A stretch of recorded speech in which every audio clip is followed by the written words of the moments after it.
心里的伤，身体会记得。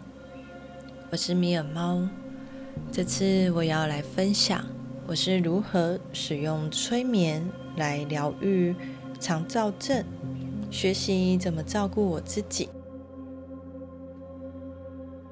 身体其实一直都知道我们那些说不出口的痛，那些一直被压抑跟隐藏的委屈。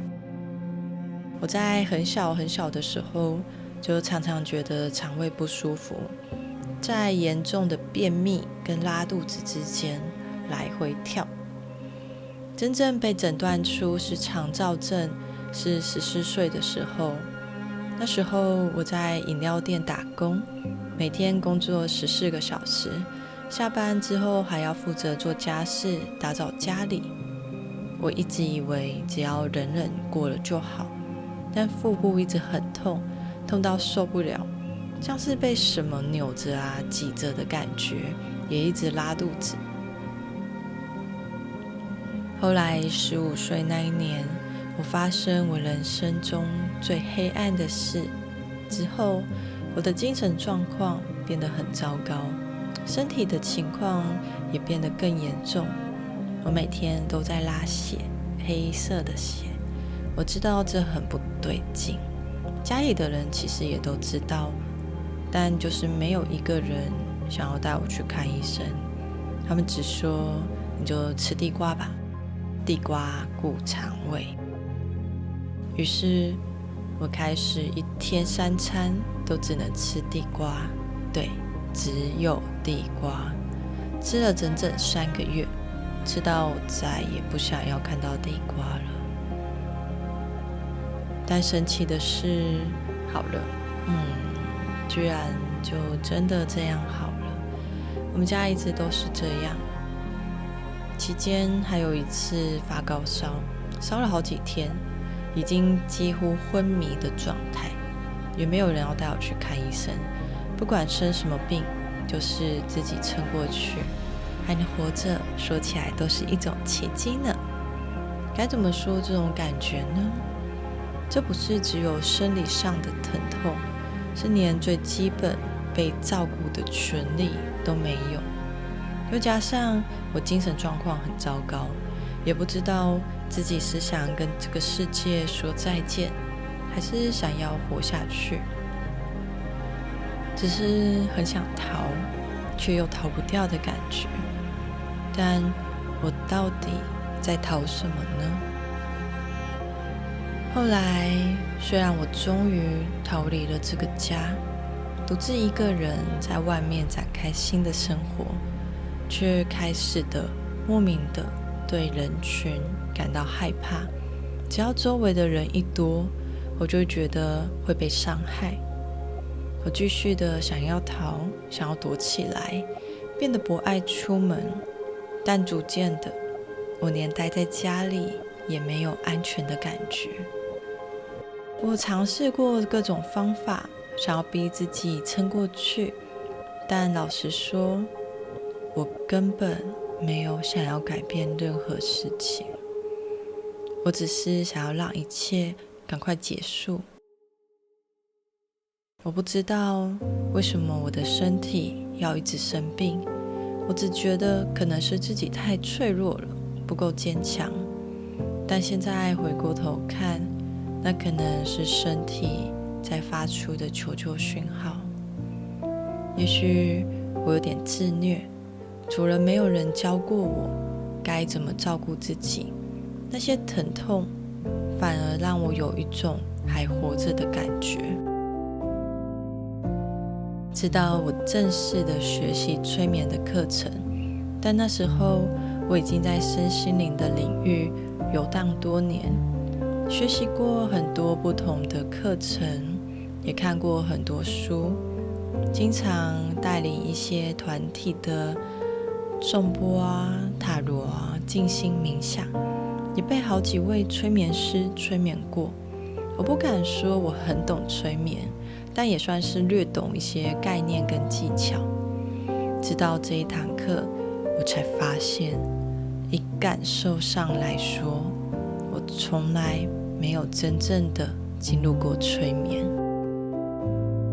以前的催眠经验不算不好，但我总是置身事外，很抽离的在看别人的故事，画面说有多丰富就有多丰富，剧情啊、情节啊也都很完整，但是我始终是一个观看的人，站在很远很远的地方，我触碰不到自己。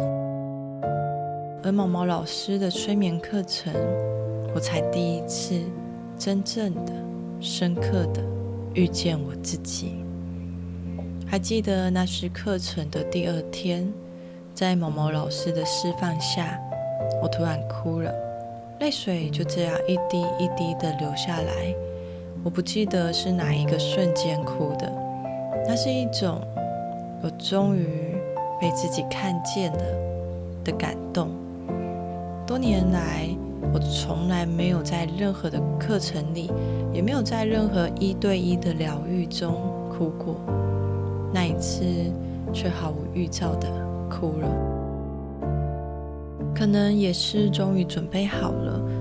我第一次感受到自己，第一次这么真切的感受到我自己。那是一段练习梦想成真的引导。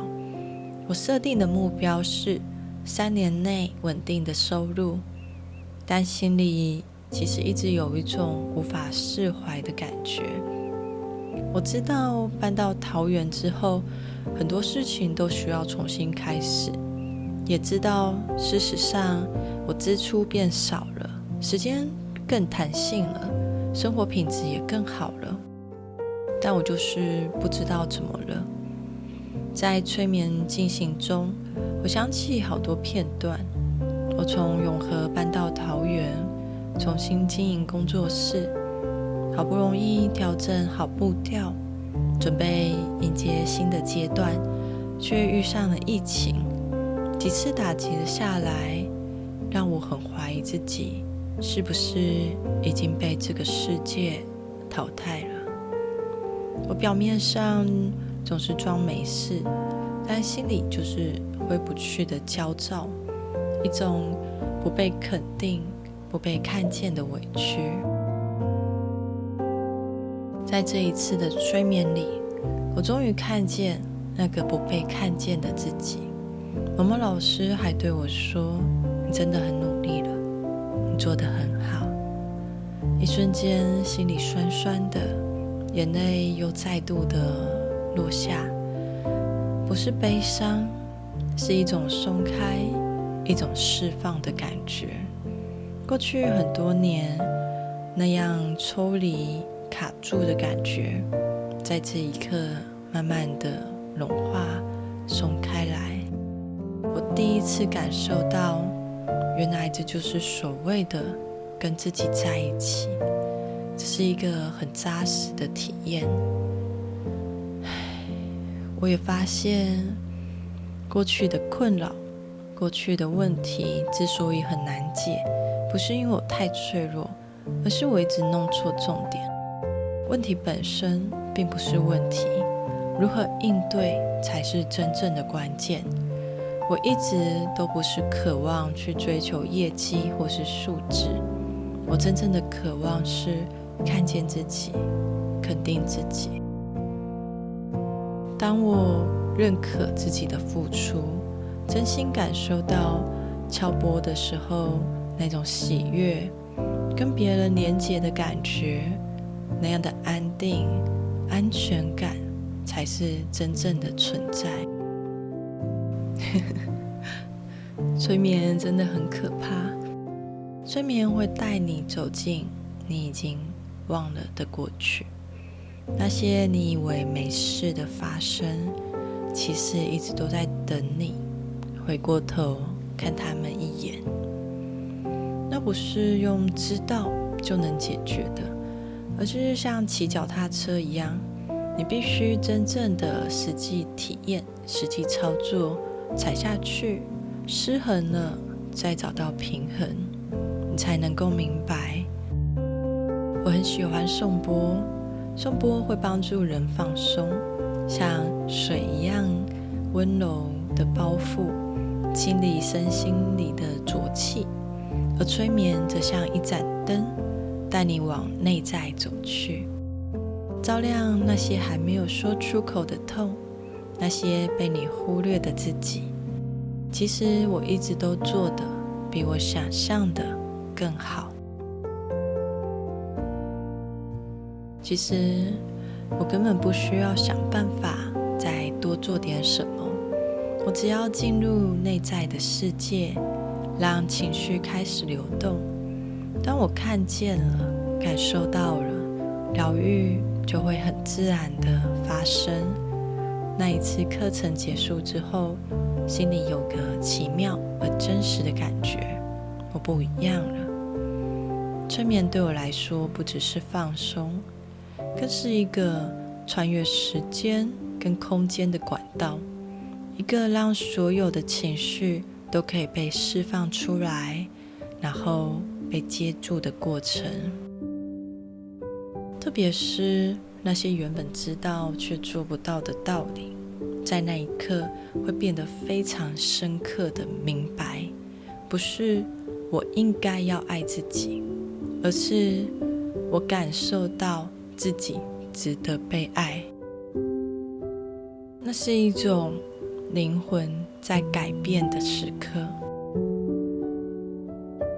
后来我也开始重新学习怎么照顾我的身体，我不再是用逞强的方式，也不是用逼迫自己要用意志力战胜一切，而是开始倾听身体的声音，倾听内在的声音，也开始尝试用中药去调理肠胃，认真的面对生理的需求、心理的需求。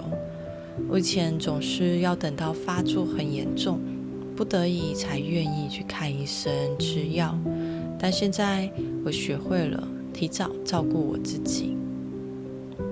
大概1年的时间，我从动不动就很严重的肠躁症，我只要准备出门就会疯狂的胃痛、腹泻，我总是要坐在马桶上面，又痛又生气的。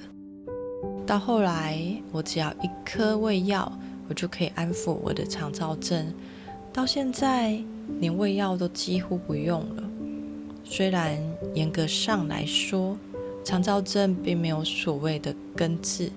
如果刚好身体的健康出了问题，又遇上焦虑爆炸的事件，还是会发作。但现在我已经可以很和平的跟肠躁症共处。我也慢慢理解到，原来我不需要变得完美才有资格被爱，原来我不需要证明什么才值得留下来，原来我只需要好好的看见我自己就足够了。那些曾经以为撑不过去的漫长黑夜，现在都成了我站在这里的根。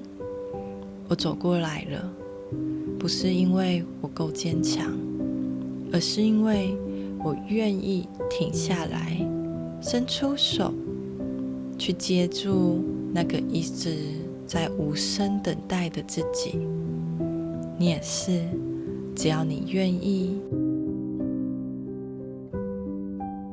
我是米尔猫，我们下次见。